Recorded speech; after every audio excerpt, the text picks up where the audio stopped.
Everyone.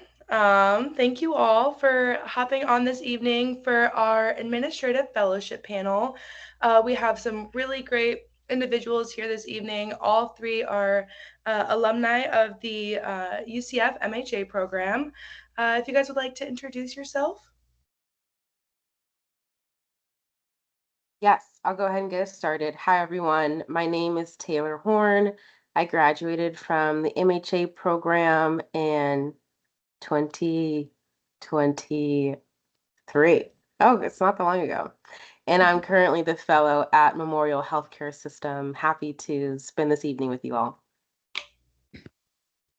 Hi, everyone. My name's Andrea Hernández, and I just graduated in August, so fairly new, but I started my fellowship in June, so I'm about almost 4 months in, and it's been really exciting. And yeah, go Knights. And finally, I'm Sam Ali. Just call me Sam. I graduated in May of this year, and I'm the fellow at BayCare Health System down in West Central Florida. And I'm excited to see what you guys have questions and everything. Awesome. Thank you all. Before we get started, Kimberly or Abigail, would one of you try to send another link into the group meet? It looks like we still have people struggling to get on, but we'll get started with the questions just because I want to be mindful of everyone's time. I'd like to start with Andrea. Would you tell me a little bit about what an administrative fellowship is and what it entails? Yeah, absolutely. So an administrative fellowship, there are some programs that are 1 year to 2 years. Mine specifically is 1 year, but some fellowships are rotation based and others are project based or both. I'm currently in a project based fellowship, but I kind of have the autonomy to choose if I do want to go on rotations or not. So kind of specifically answering to what a fellowship is, it's essentially a year of continuous learning and experience. So you get to kind of dive into operations, strategy, or department service line work, and you get to learn and kind of get to work on different projects, do different rotations, and basically see where your strength lies and even build new ones. So that's kind of a easier answer to what a fellowship is, but essentially you're just learning for a year and diving into healthcare at a high level. Absolutely. So this is for any of you guys. How did you decide that an administrative fellowship was the right next step for you after completing your degree? I can go ahead and start us off. So I knew that fellowships were only for recent graduates, whether it be MHA, MBA, or public health. So I told myself, you might as well give it a try. It's basically a once in a lifetime opportunity. I mean, you might be able to apply to 2, maybe 3 fellowship cycles, but after that, you kind of age out of the chance to apply to this role. So I just tried because it was an opportunity that I didn't want to leave laying on the table. Yeah, I totally agree. I echo that. It is a once in a lifetime experience. I mean, after this, you're really in the workforce. Where we are now is we're kind of getting that opportunity to be at that high level without having to be in a concrete role yet. So we're able to mold ourselves to what we like and maybe experience new things that we wouldn't have got the chance to before in a regular role and meet new people and just everything. So And I'll go ahead and add, I'm the type of person that I have a lot of interest, and I wanted to kind of narrow those down. I know that when you graduate, essentially you're going to go into the workforce, and I wanted to have a clear understanding of what department I wanted to, or not even department, if I wanted to go into operations, strategy, growth and development, or anything like that. And I didn't have a clear view of what I wanted to specify, kind of specialize on. So a fellowship is a perfect opportunity for you to be able to kind of have your hands on everything, and then you kind of get to decide after that where you see yourself. And so I had kind of like an operations like tunnel vision, and then I came into the fellowship, and most of the work that I've been doing has been with the strategy team, and I've absolutely loved it, which is kind of ironic because I was always scared of data and didn't want to go into that because it was a big monster itself. But I think the reason why I chose a fellowship was because I wanted to kind of have my hands on everything, experience anything before I kind of tied myself down to one specific area. Yeah, that sounds great. Taylor, would you mind walking us through your application process, what you focused on before applying and during that whole scary, daunting process? Of course. So, for me, it was a little bit different. I knew I wanted to stay close to home. I used to be a financial counselor over in the ED at Orlando Health, and I saw how life could change within seconds. Ended up seeing a patient that looked a lot like my dad, and I was like, hey, I'm staying close to home. I can't go that far. So it narrowed my scope pretty quickly. And then I ended up stumbling upon Memorial Healthcare System. And I did a little bit more research on their mission, vision, and values. And honestly, their organization really resonated with me and my own personal morals. And I knew that I wanted to be at this organization, rather it be the fellowship or any other position. So I went ahead and applied to like 3 other roles in addition to the fellowship. So the application process, once I figured out exactly where I wanted to go, I collected the required documents, rather it be, your resume, transcript, your personal statement, and letters of recommendation. And then from there, I took it a step further and met with the current and previous fellows to learn more about the organization and what they're looking into for the next fellow. And then I really took time to understand the strategic direction for Memorial and tied in, things in my application to their vision of the system for the next 5 to 10 years. So that was my process. And for key components, focus on that personal statement. We're sorting through applications right now, over 120, and we're really spending time on that personal statement to understand why folks want to work at that organization. So that was, one of the key components that I would recommend you all if you want to go through the fellowship journey to focus on. So, what do you think makes a personal statement great and what makes it stick out from others? Making sure you spend time on your why. Why healthcare? Why the organization? How can you see yourself making an impact beyond the fellowship? Makes a top-notch personal statement. We all do a phenomenal job being involved in school, getting great grades, even stepping out of our comfort zone and networking, but really displaying your why will set you apart and being honest to yourself and being just genuine. Do you really want to be at the organization? It's really clear through your personal statement if you can articulate that. Yeah, I would second that. I think being on the other side of fellowship kind of applications and recruitment and kind of reading hundreds of applications, I think it's really clear when you put your why in your personal statement, I think that just it makes me want to get to know more. And I know this is something that Ellswick really emphasized my whole time at UCF, and I think it's so important and so glad he did, because why you do healthcare is what's going to wake you up in the mornings that are a little bit hard, because healthcare isn't always, the most sexy job, because they're going to be hard days. But it definitely is important to state your why, because that's what's going to keep you going as a fellowship applicant. I think that's one of the things that I looked out for the most when reading those applications this year. Thank you. Sam, would you mind telling us a little bit about what you focused on during school that made you stand out on those applications? Yeah, so I think the most important part, and it kind of goes back to just what you put in your application, it's when you have experiences, don't just list them. Um, Link them to your mission. What is your personal mission? Again, Outlook is the best person for this because he will require you to have your own personal mission. What is your mission?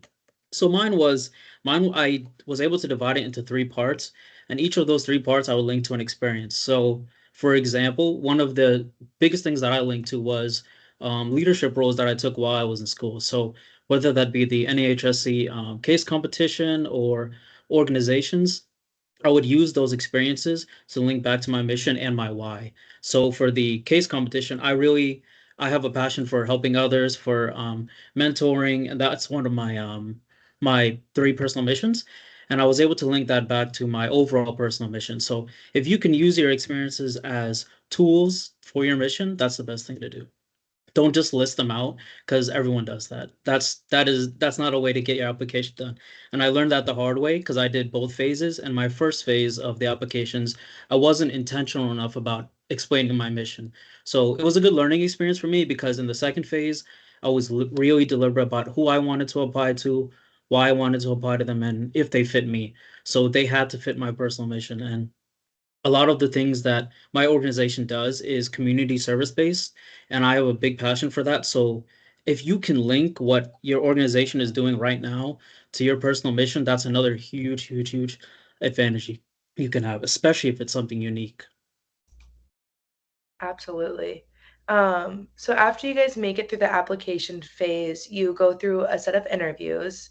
Andrea, would you tell us a little bit about what your interview process was like, how you prepared for that, what advice you would give to others who are going through that same process? Yeah, I think my experience was very unique. I love talking to people, and I think if you know me, you know that.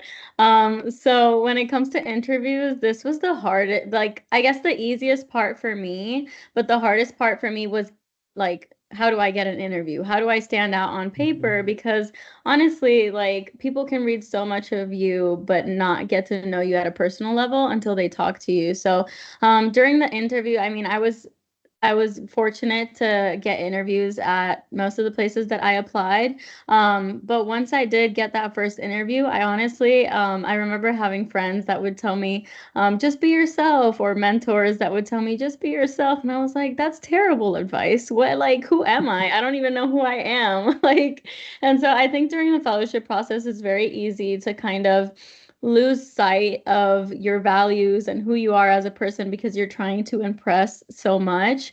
So I think whenever I had an interview, I just kind of like, okay, let me ground myself and let me think about like who I am as a person and what I bring to the table, not just professionally, but personally as well. And I think that's one of the things that made me stand out the most. I talked about my why very clearly, and I just expressed why I wanted healthcare and what my story was like. And a lot of it is like you're trying to sell yourself, but if you have a good story behind it and you have kind of like just that personality aspect to it, that definitely does help. But and even there's even people that I have, today and tomorrow, we're conducting interviews, and it's been interesting to see the different types of people and everything they have to offer, and it's been amazing. So during my interview process, I kind of just focused on being myself, but also being knowledgeable on the organization I was applying to. I applied to 9 fellowships, and I got first round interview to all of them. So I had to study on these organizations and make sure that I didn't confuse them, because there were different reasons why I wanted to go to these different organizations. And the one that I ended up being at, I remember I was like looking up their mission and their values. And then in the interview, I did talk about that a little bit, but most of it was like about myself and how that vision and mission aligned with my values personally. And that's something that later on, when I came into the organization, they told me that they valued a lot, because they got to see who I was as a person. And like I said, I think it's very easy to get lost in the professionalism and just, this is very cutthroat, but sometimes you just have to kind of take a step back and just sit back and relax and know that you have worked really hard for this, and that, you're capable of sitting in that chair. And if they did call you for an interview, it's for a reason. And so just kind of stand by that. Great advice. Thank you. Sam, during your interview process, did you have any surprising or unexpected questions or situations that came up? And what did you learn from those? I'm so glad you asked that because I'm sure Mr. Ellswick's going to smile when he hears this. But there's two big things that I learned from my interview, and I'm carrying it forward for everything that I do. One is you can kind of lead questions in interviews. So I was asked a question, about I think about the case competition, and I sprinkled in I said something about my leadership style. So one of my interviewers asked me, she's like, "Oh, you mentioned your leadership style in your previous question. What is that?"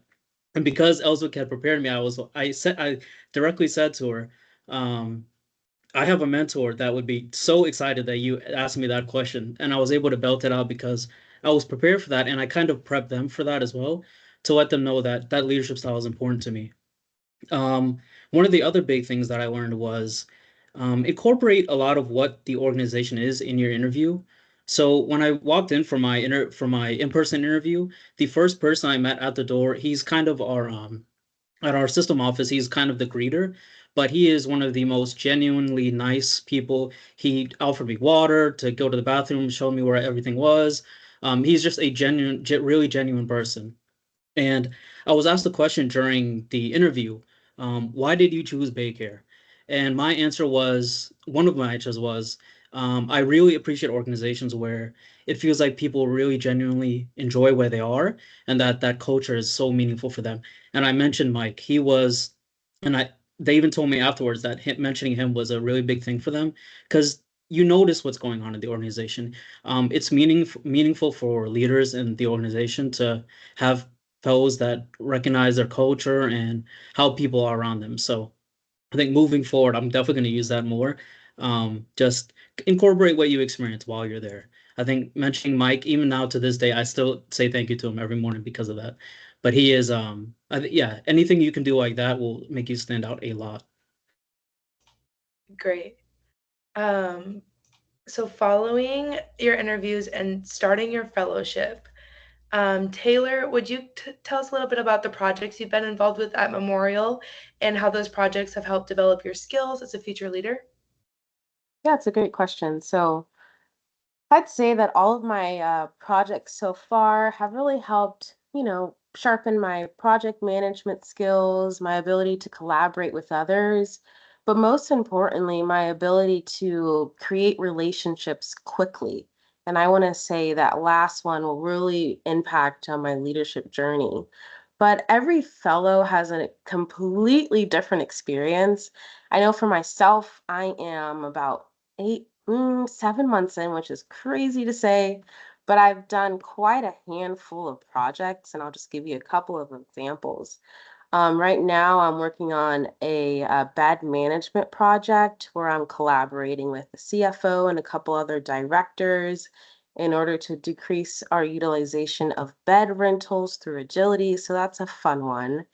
I was able to write a white paper on advanced birthing centers with our VP and COO of the whole system on advanced birthing centers. And I collaborated with the CMO just to learn more about, you know, what does this look like? How does it impact us? And what will it do if it were to be established within our Tri-County? So that was very interesting, and then was able to present that white paper along with a PowerPoint to our executive staff, which consists of all of the folks in the C-suite. So that was fun, all the way to doing like a cost analysis, to a capacity concern, or working on a PD continuity clinic. So it ranges for me, but I know some fellows might have one very large project that takes the whole 12 months or 24 months. So for me, I mean, that's been my journey so far, and I've really enjoyed it. Thank you. Andrea, could you describe your typical day at work and what it looks like from start to finish? Yeah. So you might hear this a lot, but every day looks different. So I do have my calendar and I do have set meetings there, but we are an academic medical center and we have a big innovation hub. We have our academic medical school here and we have the hospital. And so there are some times where I have meetings in our innovation quarter, which is a whole other phase of the healthcare system. But it's a newly renovated area, and so I really love it because it's very new, it's very shiny, and we get to meet with leaders over there. But let me see if I can take you through like an 8 to 5. I guess like We have a lot of meetings. Some of are in person. Something that I really like about our organization is that they do value in-person presence.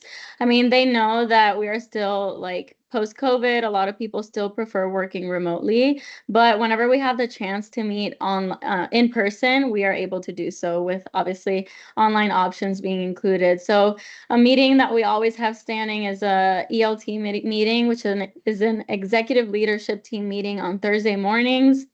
And we meet in the strategy room. We go over important topics that are pressing in that week, and then they discuss it. And something that I really value is that they have the executive leaders have a saying where it's like, if you're in the table, you're in the team.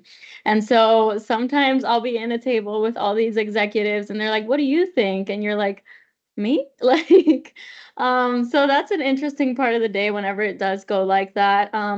Lately, some of my projects have been with the growth and development team, which is essentially strategy. And like I said in the beginning, I absolutely love it. So it's been a lot of like contractual partnerships and legal agreements. So this week I had to meet with the legal team, which is it's so funny to find out jobs that you didn't know existed before coming into healthcare. Like, of course, I knew every hospital had a legal team, but I thought it was a third party or something like that. But we have people on my same floor that are lawyers, and they just essentially go through all these contracts. And so it's very robust, and all the work that goes into it is very interesting. But yeah, meetings, getting to know people, relationship building is probably my favorite part of the day as well.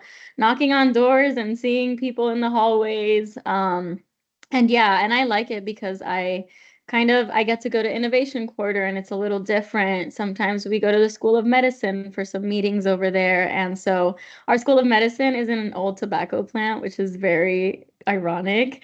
But it's a beautiful space. And so finding out about all those spaces, it's very different every single day. So I hope that answers your question. But yeah, lots of meetings, lots of getting to know people, presentations, taking notes, and yeah, learning, kind of being a sponge every day.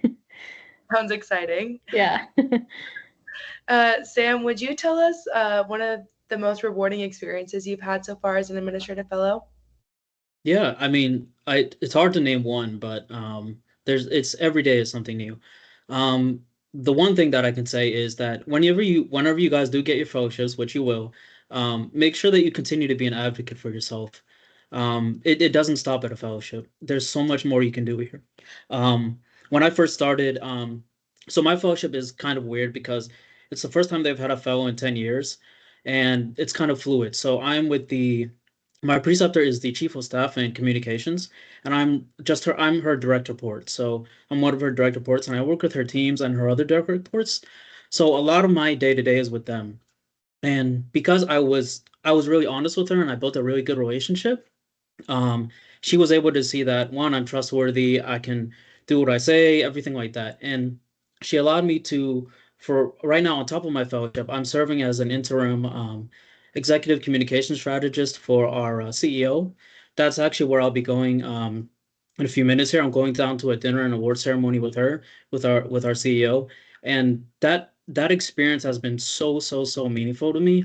One, because it's just great to be able to conversate with the CEO on like a one-to-one basis like that.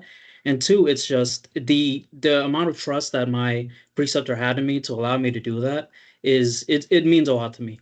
So whenever you do these meaningful relationships, make sure that you're honest with yourself and you can build relationships with your preceptor. A lot of the people who want to be your preceptor or do it because they love teaching people. So it's a lot like your teachers in school. Just put yourself out there and continue to be an advocate for yourself. Absolutely. On the topic of relationships, we've talked a lot this year about networking and building your network with the students. Taylor or Andrea, would you guys talk about how important networking has been building up to this experience and what strategies you have found most effective to building and maintaining connections? Yeah, absolutely. I guess I can kick us off with that one.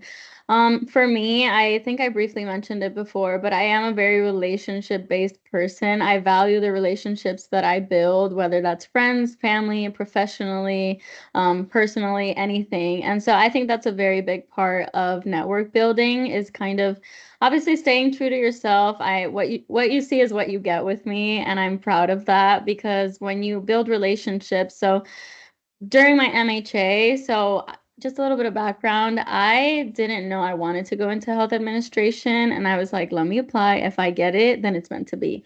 And so it's kind of funny how things work because I got it and I was like, wow, I actually love this. This is exactly where I'm meant to be.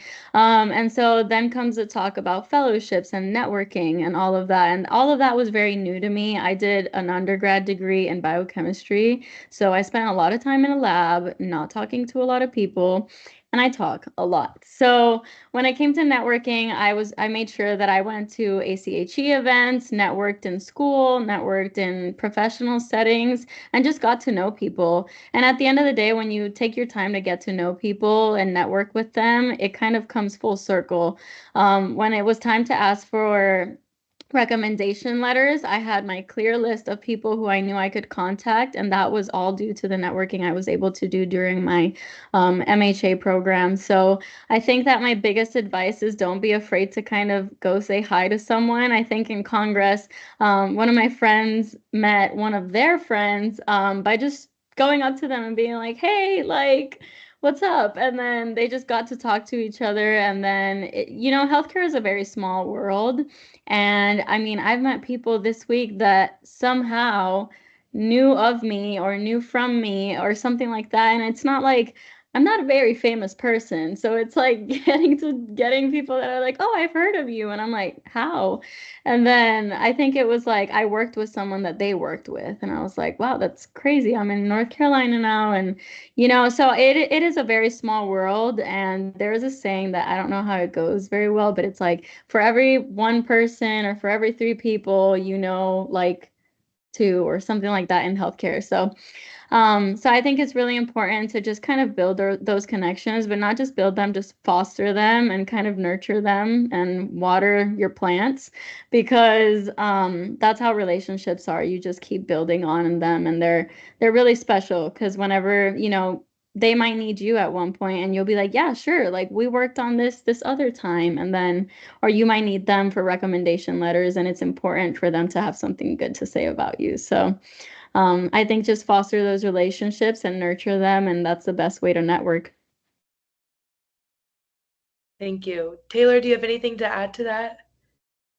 Yeah, it's so important to build your network, like Andrea said, through ACHE or through any other healthcare society that you can participate in. Go to, an educational event, a social hour, just to kind of get out there and meet other leaders that might be able to like write you a letter of recommendation or just tell you more about their journey that could, inspire you to take a different path that you might not have gone on if you didn't speak to them ahead of time. But when it comes to strategies, one thing that I love to do, especially at social events, if there's like a little food line, I just say, "Hey, what are you getting?" "Oh, I'm getting so and so." "Oh, I don't think we've met before. My name is Taylor and you are." And then you just kind of talk. We're all people at the end of the day. We all have families, friends, hobbies. There's a lot more to talk about than just healthcare. I know we are all very new in our career, so to try to go down and talk healthcare industry and trends, you might hit a brick wall at some point. So, to pivot and talk more about your personal life and your hobbies and your friends has always been a strategy for me. But things don't happen in a vacuum. So it's important to network for sure. Thank you. I agree. I love networking and meeting new people. It's definitely done a lot for me, and I I continuously tell people to do it because I think it does a lot. Sam, would you talk about some of the skills that you think are most critical for someone who's considering a fellowship and what they should build up prior to applying to fellowships? Yeah, I mean, again, you have some of the best resources with you at your school. Ellswick is an ACHE. Ellswick is one of the best resources. He will make you learn your leadership style, your how to network properly, everything. But I think the most important skill that I had was just to be empathetic. I know everyone says that to you. It's so hard to define yourself by empathy, right? But empathy is more about understanding yourself as much as it is about understanding others. Whenever you One of my interview questions was that same question, what is my most important skill? And I not only I talked about my empathy, but I related it to an experience I had where I worked as a mental health technician. And that required a lot of empathy to be able to care for people who are in their toughest times. So if you can speak to a skill that is not only meaningful to you, but you've used in experiences throughout as a leader or a clinician or anything at all. Even if you work at a fast food restaurant and you manage a restaurant, that's a huge, huge deal. You can talk about how you had to have empathy to manage those people, the customers, everything. So really, it's relating it back to your experiences. Empathy is my strongest skill. I think it's important to me because it's the basis for everything else that I do, but that might not be yours. So really, you have to understand yourself before you can um, try to understand anyone else. So really, figure out that skill and try to link it back to your experiences. Again, that'll make you stand out in any application you do for a fellowship, any job, anything. So that's your most important asset is yourself. Yeah.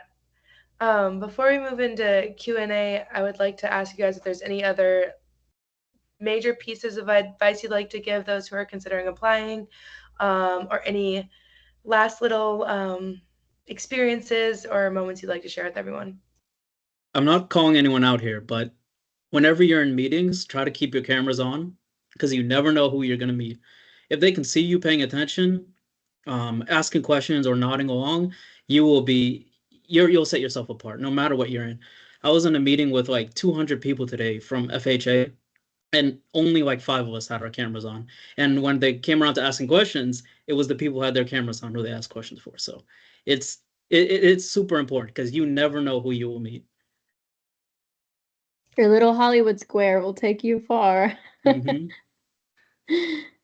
Yeah, I guess I would add to that. I didn't mention this before, but I thought about it after you asked the question about what experiences are my day-to-day. I have gotten to experience different tours around our facilities. So we do have community hospitals, and I've kind of gone out of my way to tour those facilities as well because they are important. We have a lot of growth. So we do have a new critical care tower. And I think it's just fascinating the way that healthcare construction works. There are these bathrooms, and I know this sounds hilarious, but there are these bathrooms that come pre-built and they put them in and they don't touch them until they're going to open the actual hospital. So that's the part that I'm most excited about. The critical care tower opens in 2026, and there are these pre-manufactured bathrooms that I have been dying to see. But we toured the critical care tower at the beginning of our fellowship, and then again a couple weeks ago, and just the difference like 2 months can make is it's wild. So getting to experience those things, and I encourage you to kind of, once you're in your fellowship, shadow areas like EVS. I shadowed EVS the other day and I was like, this is impressive because I mean, it's kind of all those jobs that you don't think about, but you should, because they keep the hospital running. If a hospital is not clean, it's not working. You know, we need those patient satisfaction scores to be up and those clean scores to be stellar. But it's fascinating to see the type of work that goes behind the scenes. I mean, I work in an 885 bed hospital, which is huge. And so we have 3 or 4 different towers. And so seeing how these people work together as a team to keep our hospital running is really impressive. So I encourage you to go into those areas as well and kind of dive into the spaces that might not be as appealing, but are really important. So plant operations, EVS, construction, design and planning. Those are things that I've gotten to dive into and gotten uncomfortable with. And it has been really great to get to experience. Yeah, and I would just add on, as everyone, if you choose to navigate the administrative fellowship journey, just really know and understand your why. why you, why healthcare. Do your research on your organizations, narrow down, think about, do you want to be there? Do you want to live in the city long term, at least 2-3 years down the road? Do they have different benefits like relocation? Can they pay for you relocating? Do they have a monthly housing stipend? Is it rotational base? Is it strictly projects? Who are you reporting to? Is it the system CEO? Is it a program manager? And of course, at the end of the day, be yourself, have fun, go with the flow. They all know that we are early careerists. They're really just looking for someone who they can have lunch with and who's trustworthy. So enjoy it. It's a privilege to walk down this path as a fellow. Like I said, it's either MBA, MHA, or public health. So we are few and far in between. So just enjoy it. You won't be able to do it again. I love that. Thank you all. Before we open up the floor for questions, I just have a few announcements and reminders for everyone. Our October general body meeting is being moved to October 2nd. It was originally October 8th.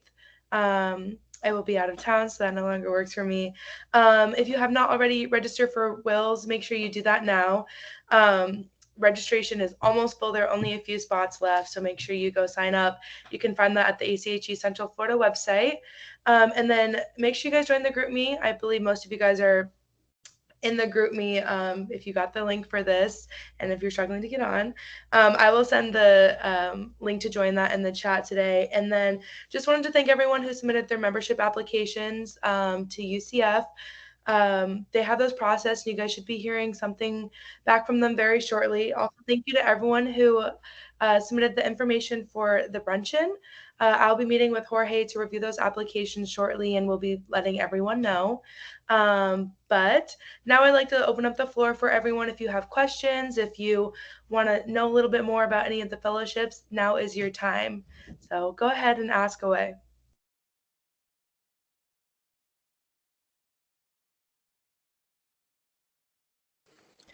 I have a question.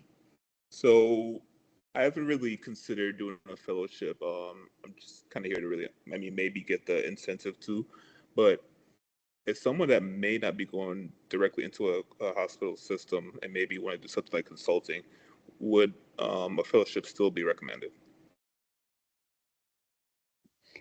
I think if you want to go specifically into consulting, traditionally, or what I've heard, for my peers, correct me if I'm wrong, but I think that if you're interested in going into consulting, that would be directly going into consulting. Fellowships are more geared towards people who are interested in hospital operations or strategy, or just hospital based in general. All right, thank you.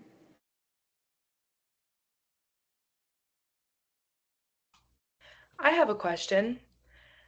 What resources did you guys use to maybe work on your resume or your personal statements? Did you have a professor review it? Did you do it on your own? What did that process look like? So some of your best resources will be your alumni, your fellow students, everything like that. I was lucky I had Brendan Brown. I'm sure a lot of you know him here.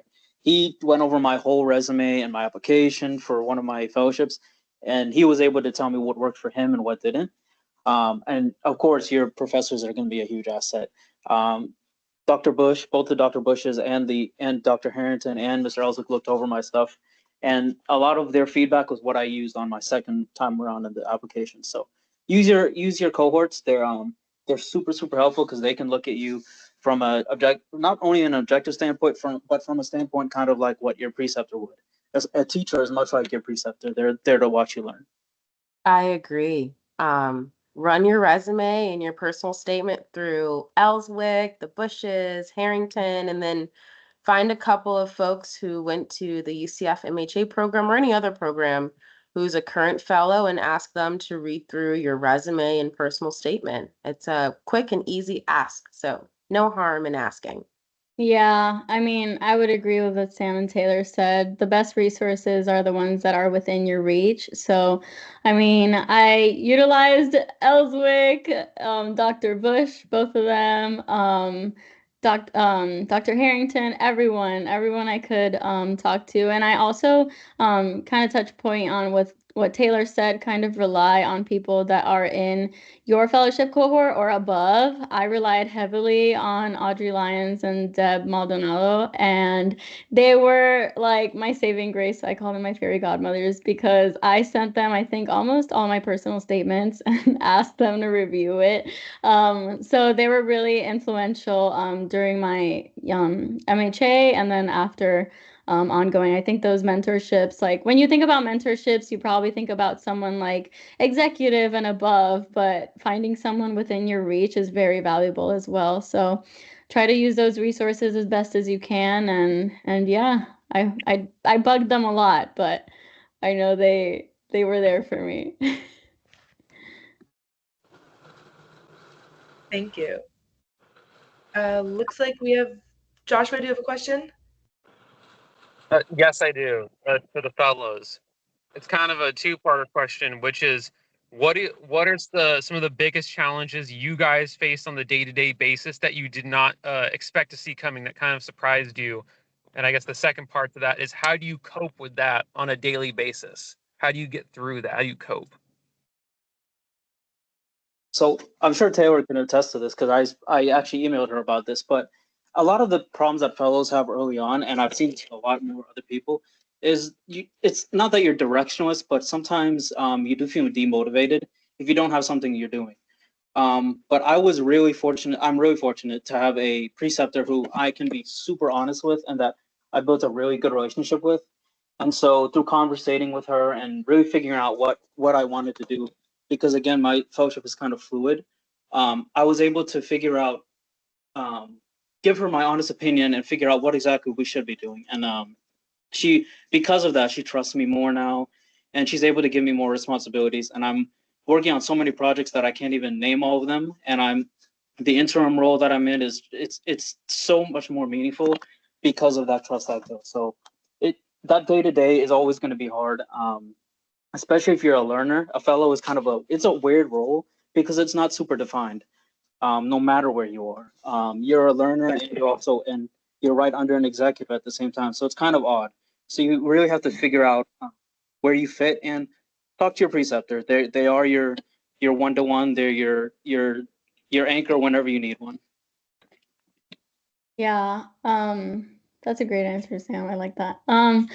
I was gonna say that a lot of my challenges haven't been necessarily within my organization, but have been within myself. And I think that it takes a lot of self-reflection to get there, but when you come in, you're surrounded by all of these people that are smarter than you because they have years of experience under their belt.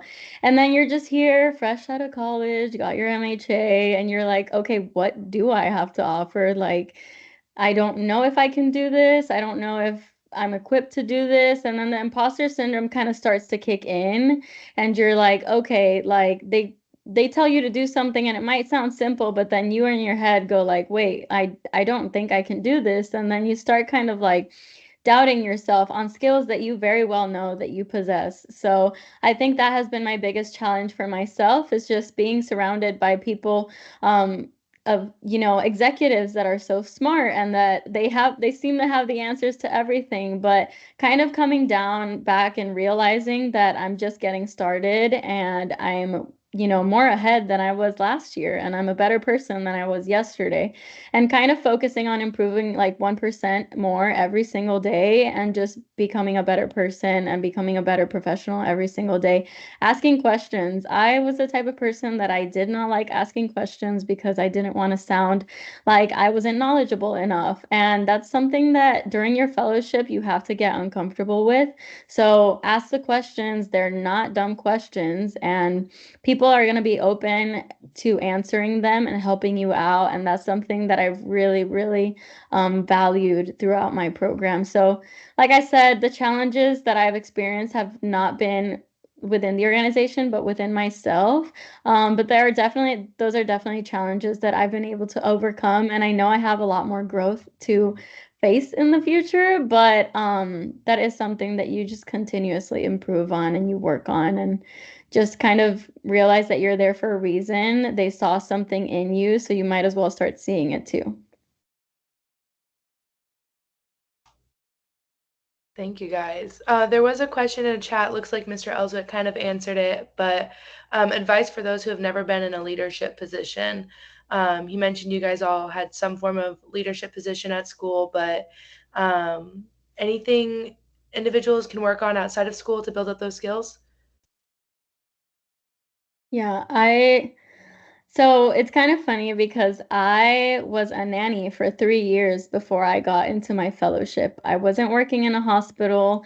I had pre-medical clinical background in my undergrad, and then I went into my MHA, but I was a caregiver for 3 years. And so I know a lot of the limiting beliefs that I had when applying to the fellowship was like, oh my goodness, like how am I gonna explain that? For 3 years, I took care of kids. And so I was really engaged during my MHA program, and I think those kind of going off of what Ellswick was saying, engaging in the program is a great way to gain those leadership skills. And so a lot of times you do possess those leadership skills. You just have to find where to let them shine. And so I think the MHA program, like ACHE Central Florida chapter, ACHE at UCF, there's case teams, there's different opportunities for you to get engaged, and you don't have to be working in a hospital or in a specific facility to showcase them. So I gave my example because I know a lot of people are like, oh my goodness, like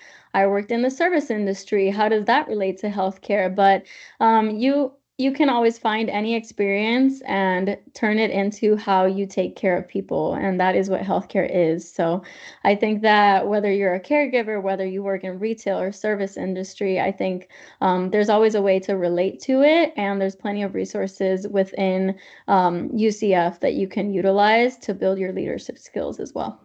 Right. And I'll just add on, what you can do right now, in addition to joining those organizations, is try to lead a group project. I'm sure you have a group presentation creeping around the corner at some point, whether it be this semester or next. So if you can lead a group project or, take lead on writing a portion of the project, that's a good step in the right direction, in addition to joining those organizations on and off campus. Great advice. Thank you, guys. Does anyone else have any other questions? Yeah, I have a question. So basically this is about like how you can like navigate between just 1 year fellowship and 2 year fellowships. Like what's the difference, between a 1 year fellowship and just the 2 year fellowship? So it's truly preference at the end of the day. If your organization of choice has a 1 year fellowship, then there you have it. If your organization of choice has a 2 year fellowship, then you can have that too. I know with 2 years, you clearly get more time with executive staff, and it gives you more time to understand your role, and you can be more effective. And 1 year, it goes by so fast. I'm in a 1 year program right now. It's 12 months. I feel like I just figured out where to park and how to walk into the office, and it's going to be over very shortly. However, I knew that I wanted to be at Memorial long term anyway, so I was like, hey, as long as I can get my foot in, I'm good. So it's truly up to you. There really is no right or wrong, and you just have to work with what you get. I also know that a lot of it depends on what you want in the future. I know a lot of people that choose a 1 year program have, I guess, family goals or kind of have different personal goals. But I mean, like Taylor said, it kind of really depends on what organization. If you're really passionate of the organization and it's 2 years, then that's what you're passionate about. But in my personal experience, I wanted a 1 year program just because my personal experience is that I don't need 2 years to kind of figure that out. There are some programs that are 1 year rotation based and 1 year project based. I specifically, and I'm speaking for myself, wanted a program where I could do both in the same year, because while healthcare is big and there is a lot to do, I know I can get it done in a year if I focus and time manage very well and just kind of boots on the ground type of thing. So that's my personal take on that. Right. Thank you. Those were great answers. And the good thing is you can delineate more than 1 year and 2 year too. You can go to there's specific fellowships for finance. There's ones for strategy. There's one for systems, one for hospitals. There's so much delineation that you can do for yourself. So for me, I picked one that was a 2 year, but it was also very fluid because I really like the organization. So really, you can tailor everything towards yourself. At the end of the day, the fellowship will be the best if it's something that you will truly get value from. Really find one that fits towards you and not just what do you think will be good for that organization. I'm really happy where I'm at because I took that chance and I was able to find one that was good for me. And I think most fellows who do that have a really good time and they end up staying with the organization or moving on in even higher roles in other organizations. Thank you all. Looks like we have a question in the chat asking advice for anyone who's looking to go out of state. Should they go for it? Should be nervous? Andrea, how did you feel during that process? Yeah, so I've always been a person that has never been afraid of kind of stepping out of my comfort zone. As cliche as it sounds, I think the best way to grow is to step out of your comfort zone.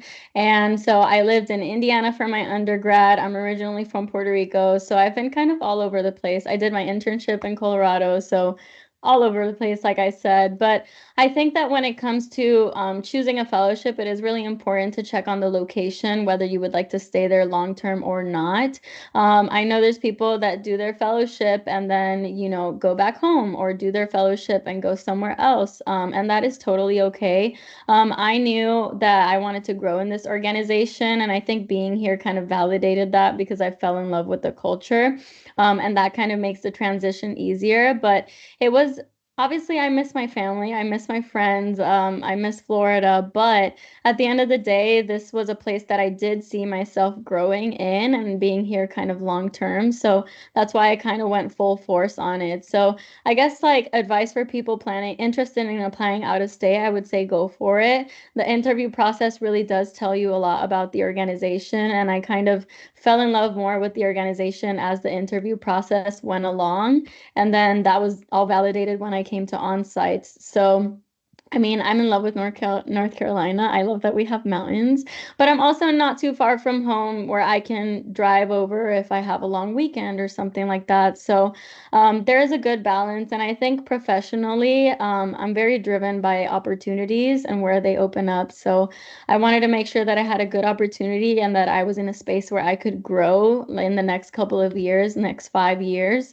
And this was the place to do that. So there's definitely plenty of options to grow, not just here, but whether you're looking for in-state or out of state, I kind of having that in mind. Is this a place that you would like to live in? And there's people that, realize that they don't, and that's okay. You can always go back. You're not tied down exactly to where you go to, but in my case, it was that I really fell in love with it and I wanted to kind of build here. And then who knows, maybe the world is small, chances are, crazy. So who knows if I end up back in Florida. But for now, I know this is the place that I was meant to be in and growing in.